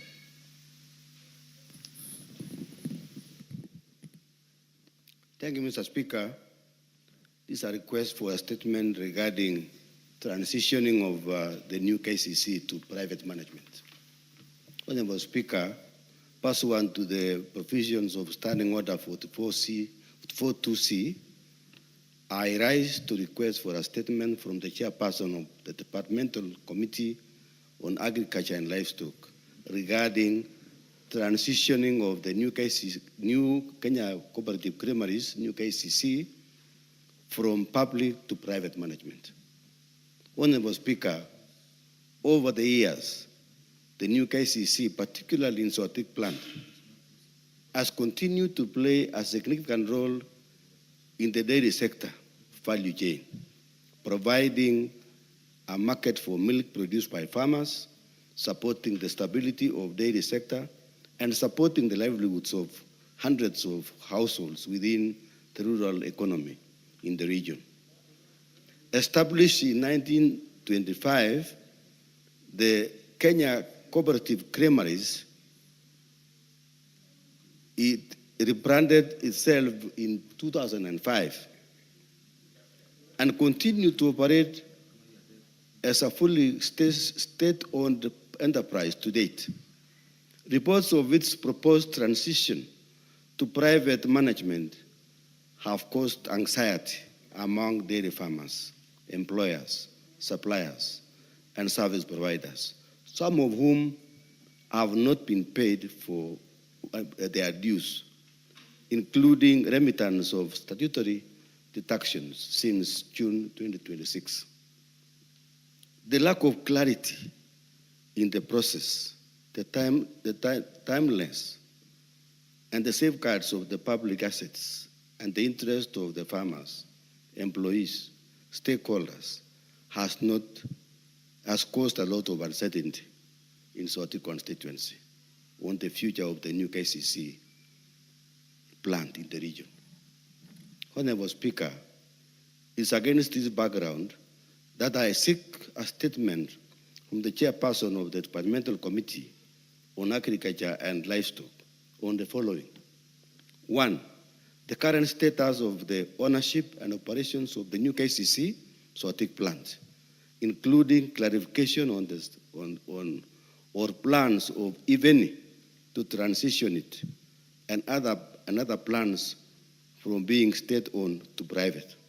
2, the policy considerations, including the rationale, objectives, and the expected benefits to the dairy farmers, underpinning the reported plans to transition the new KCC to private management. 3, a report on any public participation and consultations undertaken on the reported transition with dairy farmers, farmer cooperatives, employees, suppliers, consumers, and other stakeholders, specifying the details of the views received and how they have informed the transition. 4, the status of all outstanding debts and liabilities owed by or to the new KCC sorting plant, including debts owed to dairy farmers, cooperatives, suppliers, employees, and other creditors, and the arrangements put in place for their settlement or offsetting before or during the transition. Number 5, the measures instituted to safeguard the public assets, investments, infrastructure, land, equipment, and other resources held by the new KCC sorting plant from loss resulting from the transition. And lastly, number 6, the regulatory and oversight framework that will govern the privately managed new KCC to ensure continued support for the dairy sector, fair competition, transparency, accountability, and protection of the interest of farmers, consumers, and other stakeholders in the dairy sector. I thank you, Honorable Speaker. Thank you. Honorable Deputy Minority Whip, again, this is under your charge. Make sure that the chairman and the Committee of Agriculture is reached. Again, response to be brought before the House, second week after we resume from recess. Thank you, Honorable Speaker. We'll do so. And 2 weeks after we resume, then you'll be able to get your response. Thank you. Honorable Harun.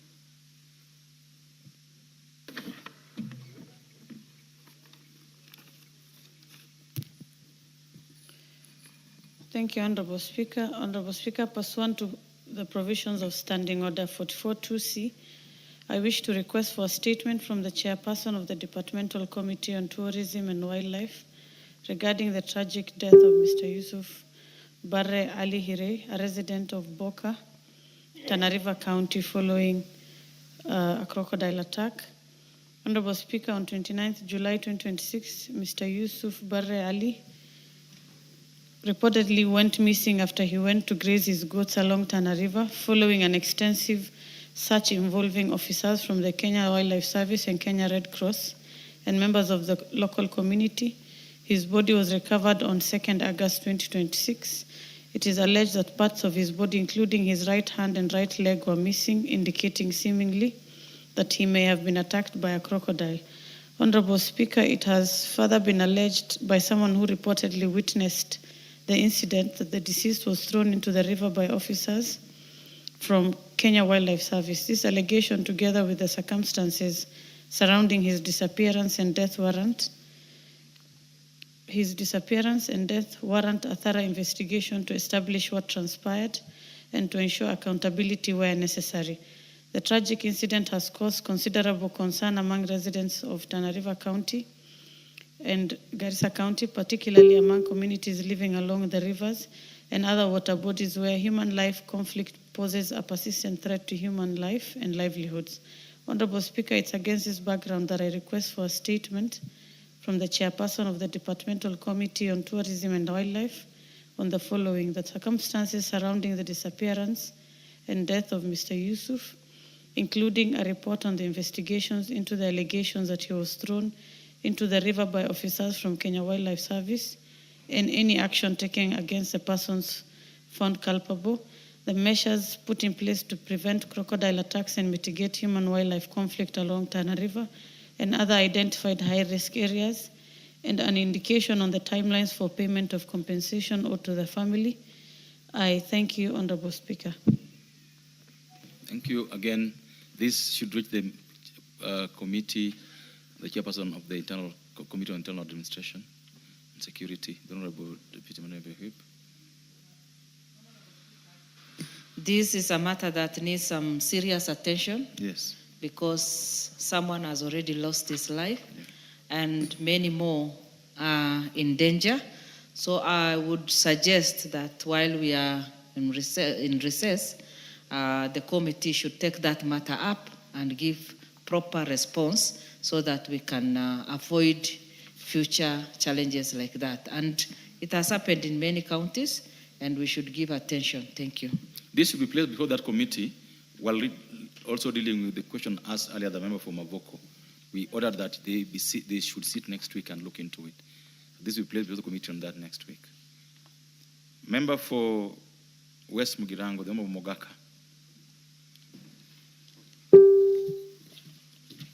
Thank you, Mr. Speaker, for allowing me to request for a statement regarding the exclusion of a winning school from exhibiting their item at the State House Gala.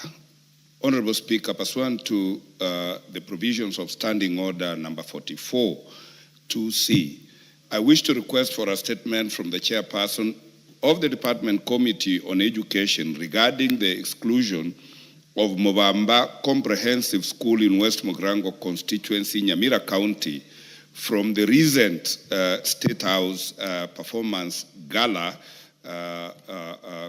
arising out of the winners from Kibabii. Honorable Speaker, Mobamba Comprehensive School successfully competed at the National Music Festival, and subsequent to that, they got an invitation to the gala performance, which they honored. However, Mr. Speaker, and regrettably, no school or learners from Nyamira County were invited to present or exhibit their winning items at the State House event. The recent exclusion of Mobamba School has raised concerns regarding the criteria being applied in selecting schools for national recognition and the adequacy of government support for co-curricular activities. Reportedly, Mr. Speaker, on 8 August 2026, the said Mobamba Comprehensive School sought transport assistance to attend and participate in the National Music Festival held at Kibabii University in Bungoma County, but were denied such support from the ministry. It is, Mr. Speaker, against that background that I request for a statement from the chairperson of the Departmental Committee on Education on the following. What is the criteria applied in selecting schools and learners that are invited to the State House Gala performance annually, including the ranking of the schools so selected? Number two, the reasons, Mr. Speaker, for the exclusion of Mobamba Comprehensive School and why Nyamira County as a whole did not have any representation in the State House representation. Mr. Speaker, finally, I want to know the measures taken by the Ministry of Education to ensure fairness and equality of opportunity to be granted in the selection of schools for national recognition, including but not limited to the status of government funding for co-curricular activities, and whether budget lines exist for the transport of schools that are qualifying for national competition, so that members of parliament like myself don't have to underwrite such expenses. I thank you, Mr. Speaker. Very interesting one. Honorable Muthui Whip, again, let this reach the Committee on Education. Yeah, I promise to speak to the chairman so that 2 weeks after our recess, the response is given. Thank you. You've heard that? We are all looking forward to that answer. I have heard that, and I'll speak to the minister himself in the language I share with him, because we need fairness and parity in treatment of schools. Thank you so much. Members, we now move to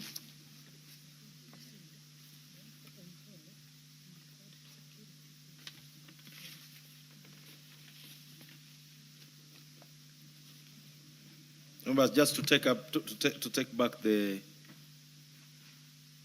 question is the question of the Honorable Mulher Harun. I referred the matter to the Committee on Tourism, on Internal Security. I think that the right committee will be the one for tourism and wildlife. So we defer to that committee, and I invite the Honorable Manidu Hip to note the same, that this be taken to the Committee on Tourism and Wildlife. Thank you. Members, we now move to responses, and under that, I would like to defer the following responses, because members are not here, and because this afternoon we organized the order paper severally, some members may have left early. So the response to the statement by the Honorable Caleb Amisi of Saboti, response to the request by the Honorable Owen Bayer, Cliffy North, and the response to the request by the Honorable Brandon Manduku of Nyaribari Masaba are accordingly deferred to the next time they are slotted in the order paper. We therefore move to the response to the request by the Honorable Member for Samburu West on power outages in Samburu West constituency. This by the chairperson of the Committee on Energy.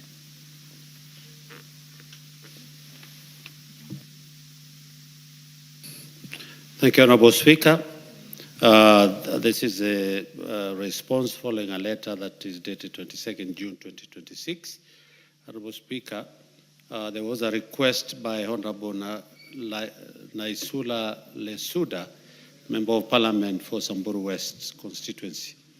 The following was requested, Honorable Speaker. One, the status of parallelization of Rimuruti substation, including the reasons for the delay. Honorable Speaker, currently Marlal Town is supplied with power from Lalet substation through the long 33 kV Nyahururu 2 line. The interruptions experienced on the 14th August 2026 were associated with the intermittent earth fault on the existing network, which manifested mainly at night. Teams have undertaken inspection and corrective actions identified to stabilize supply during the existing lines. However, the supply reliability will significantly improve upon commissioning of Kerketrako Rimuruti 132/33 kV substation. Honorable Speaker, the Rimuruti 132/33 kV substation is being implemented by Ketraco. The project is at commissioning stage, and Kenya Power is coordinating closely with the Ketraco on its commissioning and associated 33 kVA evacuation arrangements. KPLC has completed the 33 kV feed outs in readiness for that. Upon commissioning, the substation will provide 4 33 kV feeder outlets, one of which is planned as a dedicated sub-transmission supply to Marlal Town. This will shorten the supply route, strengthen voltage performance, and improve operational flexibility for Samburu West constituency. The interconnected project comprising the Nanyuki Isiolo Meru and Nanyuki Rimuruti transmission lines, the Nanyuki underground cable, and the associated substation have been substantially completed and are currently at various stages of commissioning and energization. The Isiolo Nanyuki project has been completed and is scheduled for commissioning on the 27th. Honorable Speaker, this actually was commissioned today at 10 in the morning, and it is working. I've just gotten some message from the PS. Similarly, the 132 kV Nanyuki Rimuruti transmission project has been completed and is awaiting energization. The delay in energization has been occasioned by the need to undertake comprehensive system studies to assess the impact of the interconnected projects on network stability to ensure that the system remains stable and secure upon energization. The studies are being undertaken jointly with KPLC and KETRACO. Question number 2, Honourable Speaker, the expected timelines for the completion and commissioning of Rimruti substation. Following the commissioning of Isiolo Nanyuki project, Honourable Speaker, the system monitoring will be undertaken jointly with KPLC, subject to completion of the system study and receipt of the final go-ahead to energize the Nanyuki Rimruti project. Honourable Speaker, this is what I'm saying today, was actually energized and it is working on very well. The commissioning and energization of this interconnected project will strengthen the 132 kV transmission network serving the region, improve voltage levels, enhance network stability and reliability, reduce the frequency and duration of unexpected power outages, and increase the available transmission capacity to meet the growing electricity demand in Samburu West and the neighboring areas. The strengthened network will also improve the quality and efficiency of electricity supply of households, businesses, and public institutions. The last question, Honourable Speaker, is the alternative or strategic partnership being explored by the Ministry to provide Marra and the entire Samburu West constituency with supplementary or backup power sources to mitigate the effect of power outages in future. Honourable Speaker, the response for that question is as follows. Pending commissioning of the Rimruti substation, the Kenya Power has implemented immediate corrective measures on the existing supply network. Joint technical teams from Marar and Nyoro repaired an aerial earth wire at Gomongo on the 14th August 2026, replaced the shattered pins insulators around Muchongoi, assessed breakers and protection operations, and reset the affected protection equipment on the 19th August, Honourable Speaker. Pole-to-pole inspection and review of relay settings gradings are continuing. Line fault indicators wise insulation on 24th August 2026 to improve fault location and diagnosis. Supply has remained stable since the corrective actions done on the 19th August 2026. For midterm, the long-term resilience, KPLC is working with the KETRACO to commission the Rimruti 132/33 kV substation, its dedicated Maral supply line. In addition, a network ring through the Wamba link is at the final design stage. The ring arrangement is intended to provide an alternative supply path from Isiolo and reduce dependence on existing radial feeder. Kenya Power will also continue preventive maintenance, protection coordination, vegetation management, targeted replacement of defective lines, defective line components, and timely customer communication during planned and prolonged interruption. Looking ahead, Honourable Speaker, KETRACO has also identified further transmission projects under the 2024-2043 sector and KETRACO transmission master plan, including the 400 kV Losuk-Lelos, the 400 kV Losuk-Lelos, 132 kV Rimuru-Maral Losuk, and 132 kV Menengai-Olkalau Rimruti project. These projects are currently under finance sourcing arrangements and are expected to further reinforce the transmission network serving the region once implemented. Question number 4, Honourable Speaker, was planned, if any, by the Ministry to compensate affected residents and businesses for losses occasioned by perennial power outages. Honourable Speaker, whereas the Ministry of Energy has no provisions for automatic or blanket compensation solely on account of power interruption, it endeavors through KPLC to prioritize safe and reliable restoration of supply and implementation for corrective and network reinforcement measures outlined above. The Ministry, on behalf of KPLC, regrets the inconveniences caused to residents, businesses, and institutions in Maralal Town and the wider Samburu West constituency. And Kenya Power remains committed to improving supply reliability and customer communication. Thank you, Honorable Speaker.